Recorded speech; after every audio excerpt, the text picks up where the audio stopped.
Sizge biz mümkünçülük berip atpayız. 8 milyonga tavarınız jetpese de atamiz. Az 8 milyondu biz daha 15 milyonga götüröylü de atamiz. Bir ayda günüge keyde paçın bolup kalat, keyde paçın bolbay kalat. Bir özüm aytış kıyın deyim. Sizdin pozisiyonu sorap atam. Bundayda milyonga çeyin jetpese tavarınız. Bir tıyın төлөбөйсүз, патент аласыз, бекерсиз. Президент Садыр Жапаров Борбордук базардагы ишкерлер менен ККМди киргизүү боюнча көзмө-көз сүйлөштү. Кыргыз Республикасынын президенти Садыр Жапаров бүгүн 8 февралда Бишкек шаарында жайгашкан Дордой соода базар комплексине жана Ош базарына барып, ишкерлер менен көзмө-көз сүйлөшүп, контролдук кассалык машина системасын ишке ашыруунун жүрүшүн талкуулады жана түшүндүрүү иштерин жүргүздү. Садыр Жапаров Дордой базарынын ишмердүүлүгү менен таанышуу учурунда ишкерлер менен баарлашып, ККМ ишке киргизүү боюнча алардын ой пикирин угуп, аларды тынчсыздандырган суроолорго жооп берди. Президент жарандардын ККМди киргизүүнү эмне үчүн колдоо жаткандыгы боюнча пикирлерин угуп, мындай жагдай маалымдоо, түшүндүрүү иштерин жетишсиздигинен келип чыкканын, ошондуктан ККМдин максаттары туура эмес чечмеленип жатканын белгиледи.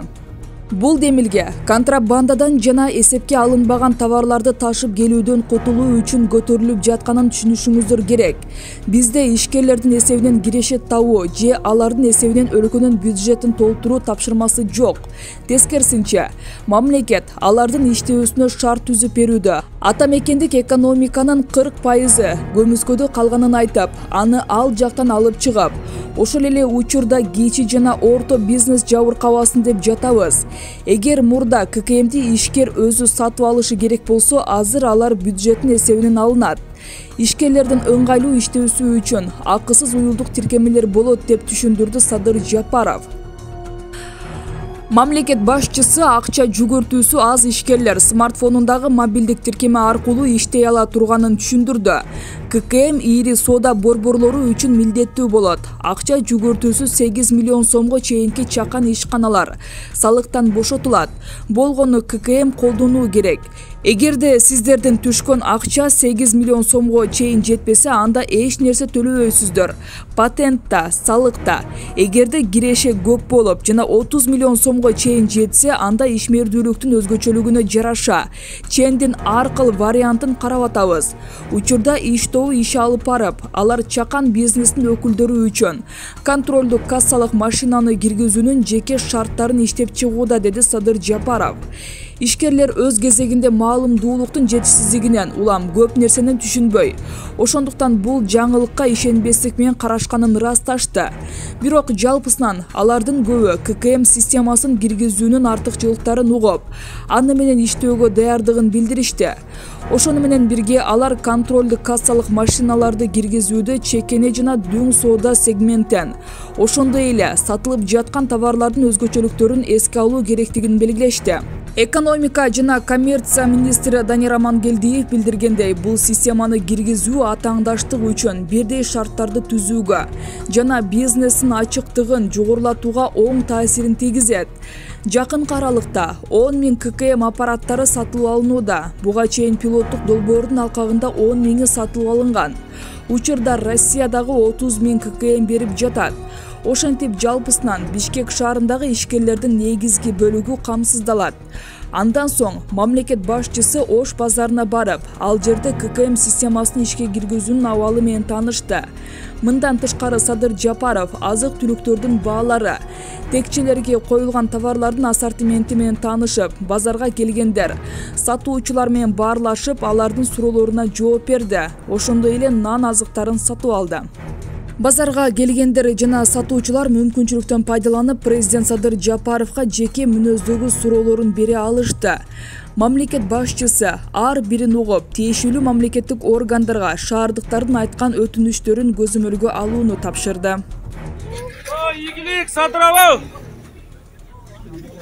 Мурун 30 жылдан бери президенттер ушундай болду эле. Бир да президент келген жок. Мана рахмат, шунча элге келип, Ийгилик Садыров! Аралап эл менен сүйлөшүп жүргөнүгө рахмат.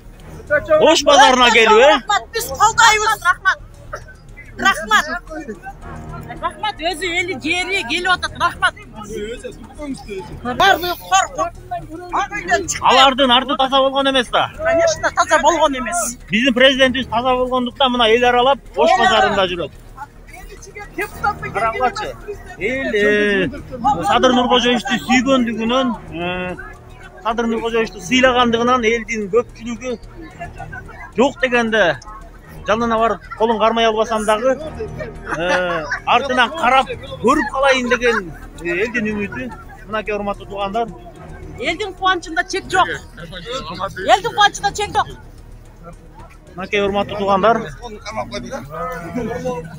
20 жашында келген ушул жерге. Азыр кыдырып жүргөн максатым ошо ККМ боюнча мен сиздердин ой пикириңиздерди билейин деп кыдырып жүрөм. Дордойго бардым, мына азыр биякта кыдырып жүрөм. Көчөдө отурам. Жакшы түшүндүрүү иштерин биздин өкмөт жүргүзө албай калып, ошондон Рахмат, кичине рахмат. токтоп турат азыр. Мына 8 миллионго чейин чек бар бизде. Силер мисалы азыр патент алып соода кыласыңар, айына 1000 сом, 5000 сомго чейин. Ошону 8 миллионго чейин оборотуңар жетпесе, эчтеке албай соода кылгыла деп атам. Абдан жакшы. 8 миллион деген ал миллионер. Кичине өйдө көтөрөлү. Мен 10 миң сом оборотко алмаз. 10 миң сом эле. Күнүнө 10 миң сом. Ошондо бир жылда сиздики 8 миллионго жетпейт. Жетпейт. Эгер жетсе берем, өз калам менен берем. Макулдук 8 менен берем. миллиондон ашса анан кийин 1%. Бирок эч жерде место жок. Көйгөйлүү маселе ушул. Сен басып алган. Ана мындан кийинки маселе деле мендей болбосун, муундардын келечеги үчүн мамлекетте иштеңизчи. Келечек. Ошол эле. Өтө оор экен, бирок кылып атабыз. Оор болсо. Аракет кылыңыз, биз болобуз артыбызда. Он жылдан бери жолдошу кыялдын зданиясына биз алганбызда долбоор менчи мындан 10 жыл мурунда эми азырында эмет калды бизде печать этип салды, чыккыла деди. Жолдошу эле 2-нчи группада мындай. Анан Эмне чыгылады? Аренда акнар төлөбөй атасың. жок төлөйбүз, 42 станциясы. Чыккырып биз листабызды бөлөккө беребиз дейт. Анткени кыялдын директору. Анткени кыялдын директору алмашкан сайын эле биздин ошо кичинекеймиз, ошо камыл проблема. Проблема ошо кичинекей камыл калды деген бирөө жаза ито жазалгандачы. Ошо проблема. Жолдошум өзү 2-нчи группада мындай. Эгер арендасын убагында төлөп аткан болсо, Беребиз, неге чыгарып атат? Сен карап буги менен разбираться этип эжеге жардам берип кой. Ай мен сине кантип байланышам? Жазат азыр енді аны Жазды? Базар сайында санден болот да. Санден биз мейли санден боло берет десек, сыртта стихий торговля, аны төлөбөйт, эчтеке төлөгөндө иштеп атат. Ошого мерге Айбек. биз мындай кылайлык. Мына мен сизге түшүндүрмө берейин. Санденде жаңы жылдын астында биз теге ыңгайлуу болсун деп туруп 12 чейин көрүп турабыз. Бирок азыр көрүп атабыз базардын акыбалы. Эгер биз Санденди убагында өз эмесине өткөрбөсөк, bundan da жаман болот. Мейли, мен түшүнөм байкалар. Мен могу базардын ичин жаап коюп атасыңар да. Сыртында стихийный торговля өз жайнап. Биздин отуруп, биздин дагы продуктлар бар, биздин дагы эметип кете турган, бузуп кете турган нерселер бар да.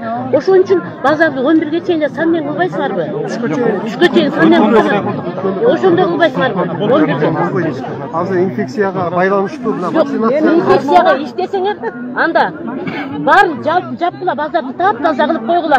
Ачкандарга штраф салгыла. Биз ага каршы эмеспиз. Сей менен мына штрафты салдырып көчөгүнү мен пандемик Мен күндө текшерип атам. Мен күндө базар 6-чы күнү ушеде текшерип акимге күндө звонок атам. Аким жокпу Руслан? Мен. Руслан, мен сага күндө звонок этип атам. Салык деген балага дайындап атасың, туурабы? Эми ушу биздин мен көчөгүнү келдим. Сандендичи жокко чыгарган. Жокко чыгарган болбойт. Түшкө чейин 11ге чейин, хотя 11ге чейин. Ошолап коебуз, 11ге чейин. 1ге чейин анан 12ден кийинки өткөн күнү дагы киргизип Анда өткөндө жаңы жылдын астында кылгандай кылайлы. Ошондой кылгыла. Эгер дагы, эгер аны да алып кете алып турган Ошо турат. Бизде Силер ошондой кылгыча 12ге чейин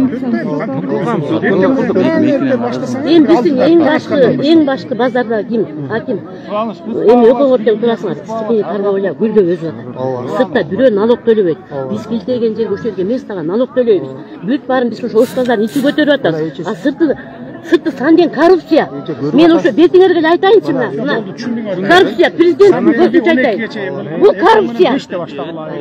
Милиция деп атабы, аким деп атабы. Мен ушуга гана 10 жылдан бери кармашып келатам. Милицияны дагы жакында алмаштырдык. мен мына ГУВДга тапсырма берип милицияларды алмаштыргам. Алмаштырсаң да пайда жок болуп атат. Эмеси бар деп. Мында Жумагулов деген Данияр деген бала иштеди эле. Кудайыр гана тазалап иштеди. Андан кийин бир бала келди, жоош экен. Аны вообще эч ким тоотпой калды.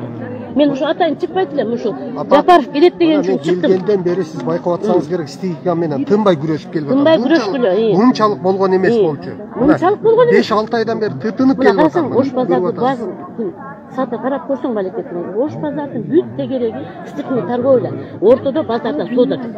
Биз налог төлөп атабыз. Санденди жанагыдай түшкө чейин бүткөн. Мен мэрияга да барып аттам, акимге да барып аттам.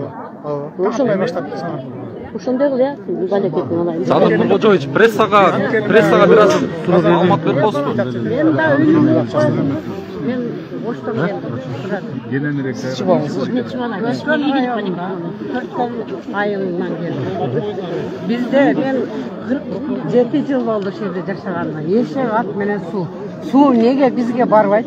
Ана Кызылга барган, Шорошатка барган, ортодо Бостондо жок. Ушуну бир карап койбойсуңар. Алтынбек жазбойчу, немени жазбагыла. Мен түшүндүм, Бостон. Контролго алдым. Болду, рахмат.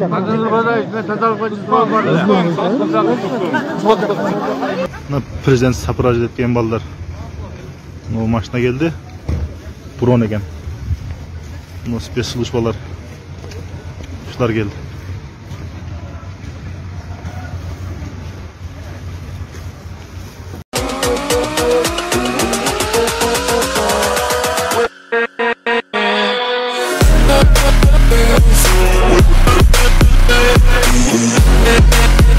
Yeah.